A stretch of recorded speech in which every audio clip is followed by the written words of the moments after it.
Welcome to this edition of Northwest Real Estate Forum. Our passion is to bring you experts and timely topics to help you understand the art, science, and timing of real estate. Whether you are buying, selling, or sitting on the sidelines, you need to know what is impacting your biggest asset, your home. With all the weather-related tragedy going on today, homeowners insurance is a big part of recovery after the devastation caused by flood or fire. In order to make sure that you know what's important about homeowners insurance, I've asked John Economus to join us today. John has been an independent insurance agent since 1995 and is currently working at Lee Insurance Services in Kirkland, Washington. John specializes in personal insurance needs for home, auto, umbrella policies, as well as commercial and professional liability policies. With a degree in civil engineering, John has additional expertise on the construction issues, which helps him communicate with insurance underwriters for a better understanding of risk. With this planning, John's clients are more protected from catastrophic financial losses. Welcome, John. Thank you for having me. So, with all of the weather-related issues, there's a lot of importance that's been placed on homeowners insurance, and of course you never know that you're going to need it until you need it. But what are the biggest misconceptions that people have about a homeowner's policy? Most of the time people think that every single catastrophic loss is covered by their homeowner's insurance. Things that are excluded from all policies are earthquake, flood, landslide, and mud flow. There are other items in the policy as well which are also excluded. So if those things are excluded, can you get coverage for them with an additional policy? Yes, some companies offer an endorsement for earthquake insurance.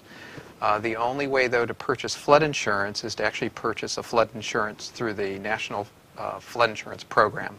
Mm-hmm. So when those people that have been devastated, of course on the East Coast we've had that major devastation, they have to already have the policy, or does it automatically come in?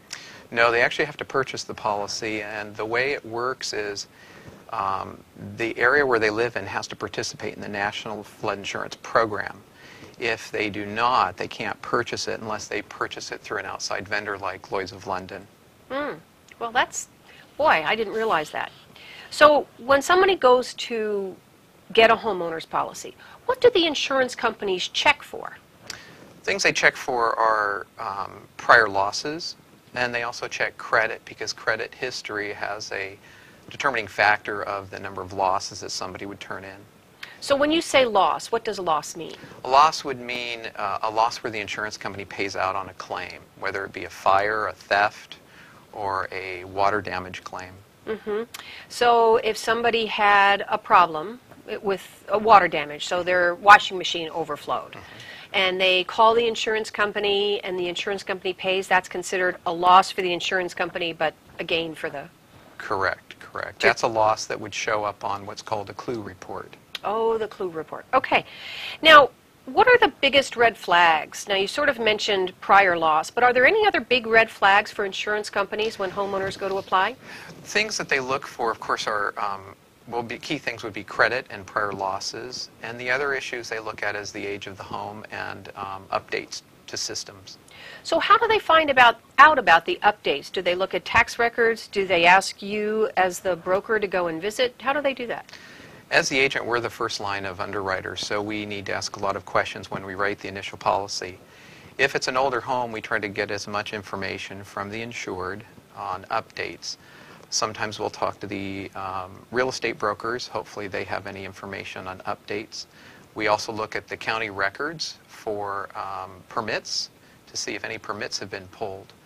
Other than that, we pretty much take the word of the insured. Oh, well, so that's how they determine the price of a policy. They sort of put all of these things together in a mix? Correct. There's a big matrix which is proprietary information from the insurance carriers. Every insurance carrier uses a different matrix, and there's a multitude of items that determine the price of the homeowner's insurance. Well, terrific. Thanks very much, John. That's great information, and because we have more to talk about, we're going to have you come back for another section on what people need to know about their homeowner's insurance policy. Thank you. This is the first part of our discussion on homeowner's insurance.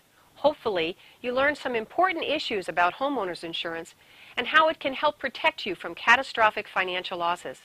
Stay tuned for our next edition, where we will continue our discussion with John Economus. To learn more about this and other shows on Northwest Real Estate Forum, check us out on our website at northwestrealestateforum.com or follow us on Facebook. While you're there, be sure to order your copy of the Buyer's Guide and the Seller's Guide. See you next time.